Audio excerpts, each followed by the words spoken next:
الوفاة على الإسلام أيا كان حال العبد قطعا خير من الوفاة على الكفر.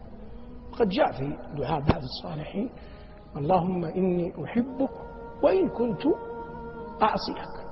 الصحابي الجليل عمرو بن العاص لما حضرته الوفاة قال: اللهم لست بريئا فأعتذر ولا قويا فأنتصر، ولكن لا حول ولا قوة إلا بك.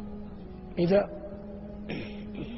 كتب الله لك أن تصلي الفجر في جماعة وأنت خارج من المسجد، استشعر فرحا أن الله برحمته أيقظك من مرقدك، أن الله برحمته أيقظك من مرقدك وأقامك بين يديه وردك إلى بيته.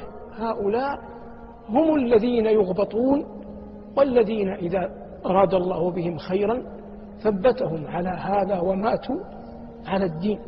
لا يوجد فرح يفرح به العبد أعظم من الفرح بالإسلام.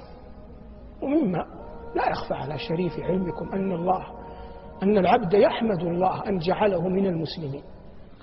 نحن من رحمة الله بنا ولدنا مسلمين، أي أن الله أعطانا الإسلام من غير أن نسأله، فنسأل الله أن يرزقنا الجنة ونحن نسأل.